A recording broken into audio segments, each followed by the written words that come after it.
A lot of gym owners are worried about debt. So is debt good for your business or is it bad? That's what we're going to talk about today on the Fullout Cheer Podcast.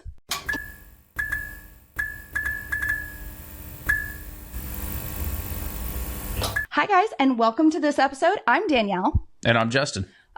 Talk about deja vu. I'm back. He's back. He's back for now. Justin, you've been gone for a bit. I have been. Not from my life, but from the podcast. I have been. Yeah. I'm busy. In fact, I think this might be the first episode of the Fullout Cheer Podcast that you are on. It is actually.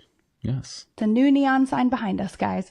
I feel bad not wearing a cheer shirt. I should have like a cheer shirt on. I actually don't have a Fullout Podcast cheer shirt yet. I know. Okay. I know I need one. Okay. So guys, if you are new to this episode, new to the Fullout Cheer Podcast, Justin and I for many, many years ran the Fireside Chat live videos and then podcast. So we've been down this road a time or two, but I thought in today's topic, in today's episode, it was necessary to have Justin on because he's got good opinions. I mean, I don't know if they're good. He's got strong opinions. Got strong opinions on it, yeah. About debt. And that's what we're going to talk about today. Okay, so there are a lot of gym owners that are afraid of debt. Yes, they are. It's like that 4-letter word that they don't like. So we're going to talk about, is debt really all that bad? And are there times that you should actually be okay having some debt in order to grow your business?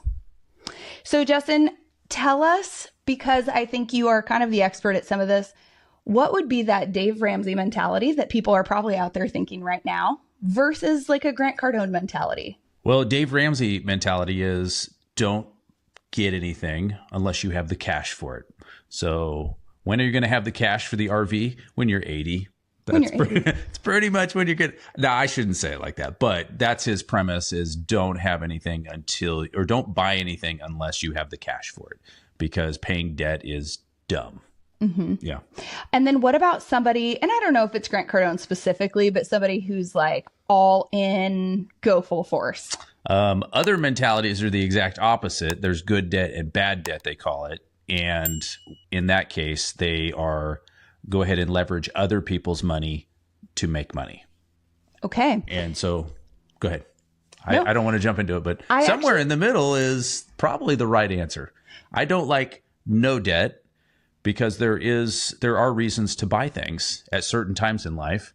And then, but at the other extreme, maybe not going that far where you're just leveraging everything that you have, every asset, pulling every ounce of equity out of them and using all of it, because that's a scary position as well. It can be. Yep. I think in some ways it's like, what level of risk are you willing to take on? Correct. For your business. And there's a reason Dave Ramsey is the way he is. If you listen to his story, I think it was $15 million.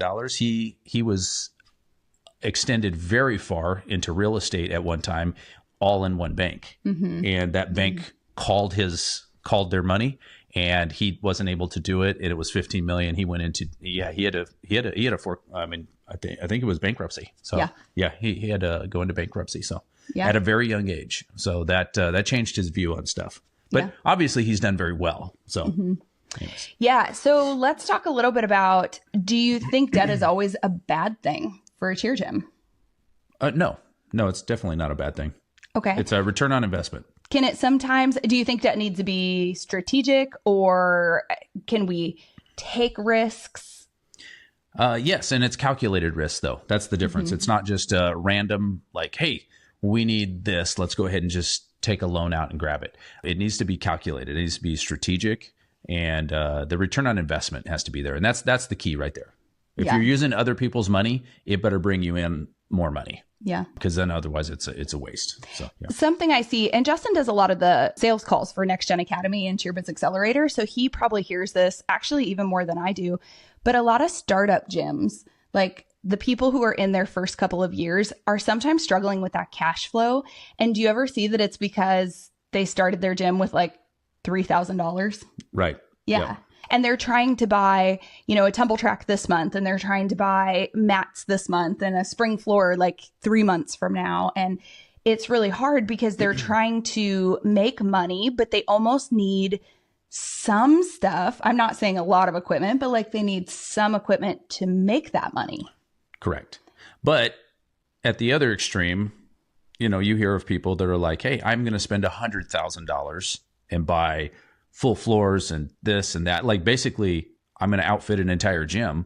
And then you hear some people that are like, I'm going to spend $40,000. Mm-hmm. And these are the bare essentials I need to start this gym. Yep. And the key to this as well is not just the money end, like I owe this much. It's the psychological end.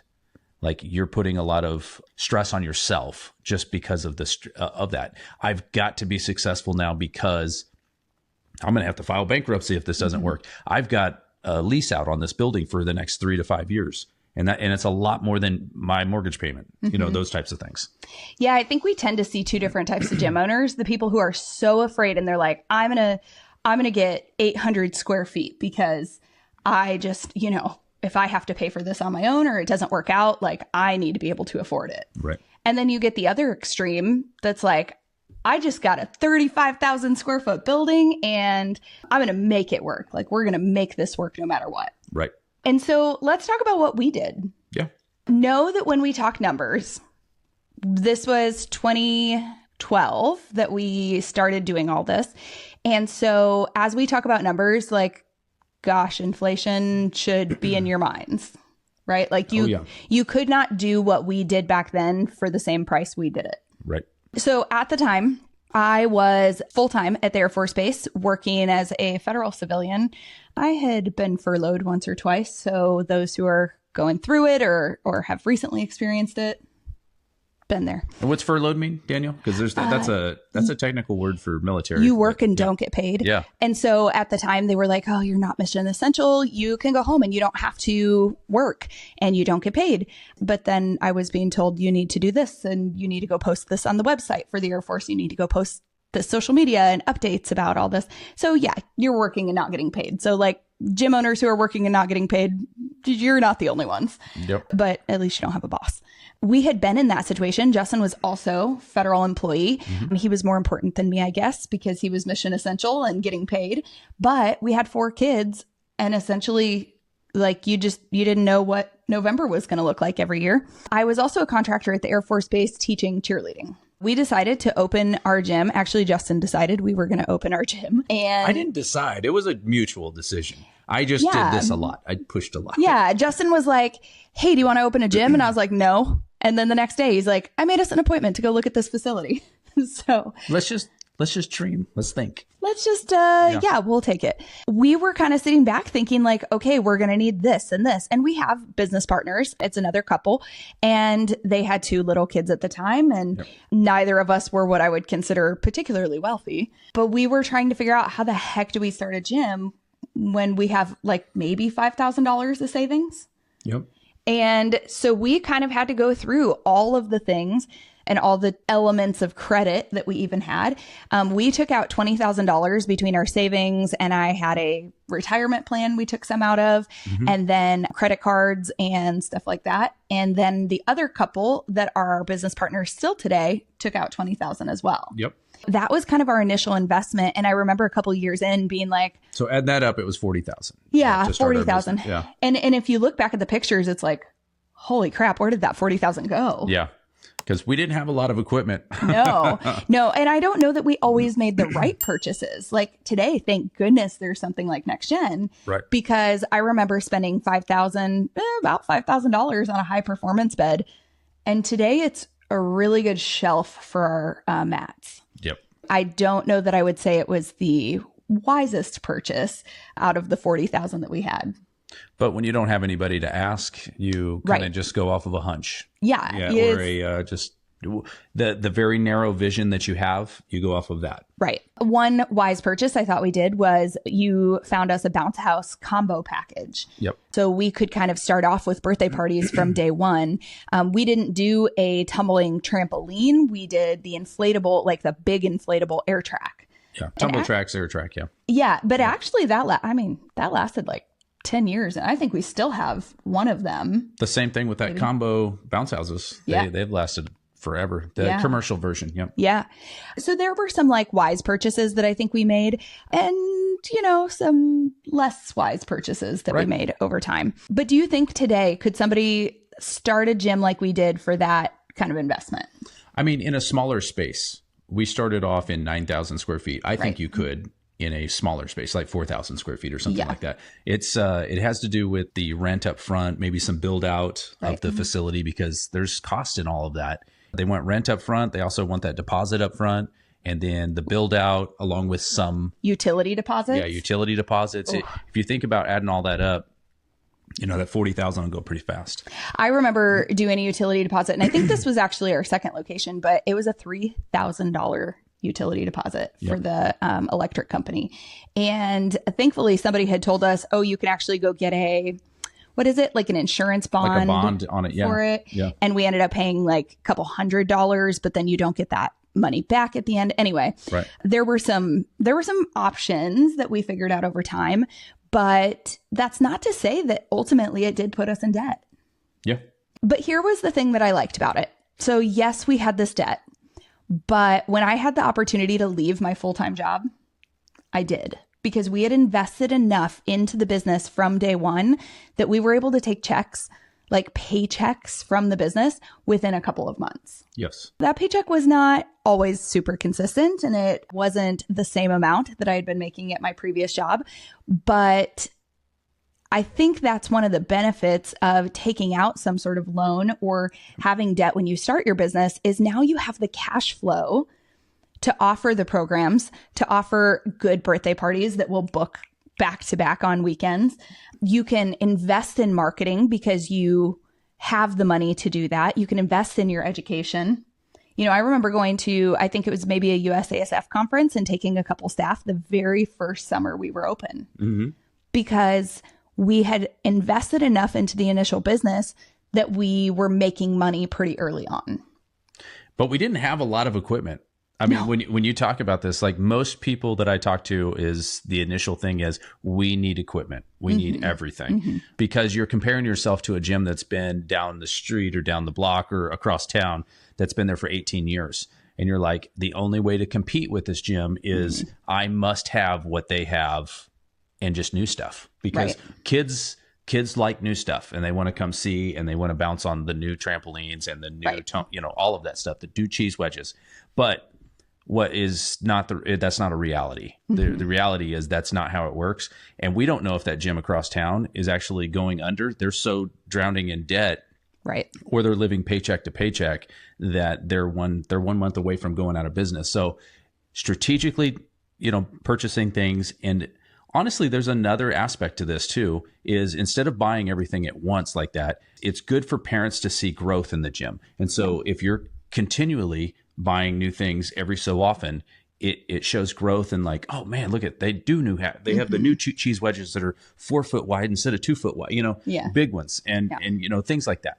So. That said, I think when you say new, it doesn't have to be brand new. I think it can be new to you. We had found this place, and I know I'm going to get a ton of messages and emails about like, can I get the name of that place? I don't even know if it's still open. Yeah, probably not. But there was this place in Oklahoma that we could drive, I don't know, 4 or 5 hours to. And it was like this gymnastics warehouse. Like they would buy gymnastics equipment, like, crash mats and landing mats and stuff, when a gym went out of business. And then you could go there, or you could order it from them, and it was used equipment. And they would refurbish stuff. It was pretty cool. What a cool business, though. Like somebody needs to start that again. Yeah. Well, and I'm hoping that Next Gen's going to stop some of that, because that's the whole reason Next Gen started, was because of that. True. Just tired of seeing people 18 years in business and selling all their equipment after 18 years. I have nothing to show, but and they're equipment. Like, I sold my gym. No, you didn't. You sold your mats. Yeah. And that's just, it doesn't have to be that way. Right. Yeah.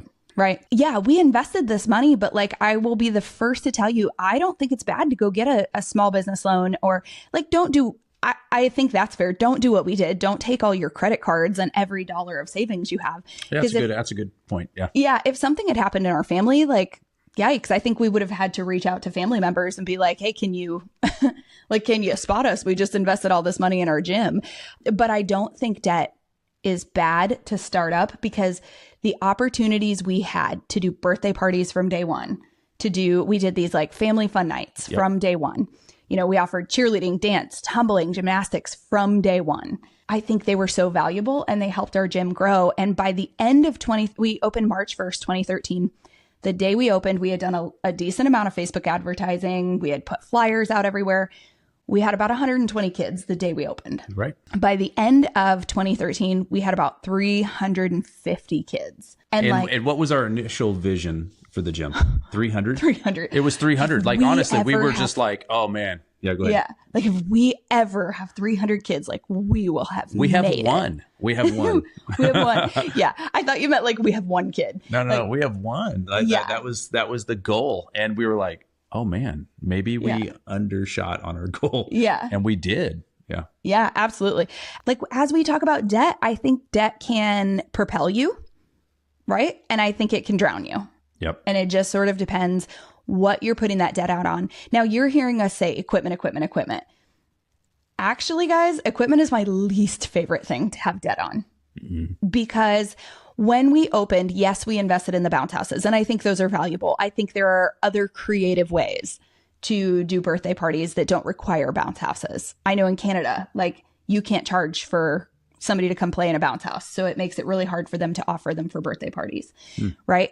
Like, you don't have to have those, because we teach gyms now the other side. Like, do a dodgeball birthday party, where I think next year, I didn't even tell you this yet, I think we're going to start offering flag football birthday parties. Okay. Like, it doesn't require this huge, heavy investment, but you can still get the return off the parties. And Nerf's an easy. Yeah, Nerf is pretty equipment easy. That you have, like 3,000 bullets from China in a laundry basket, and they bring their own. And stand up some of your mats, the what do we call it, the accordion panel mats, the accordion type, and yeah.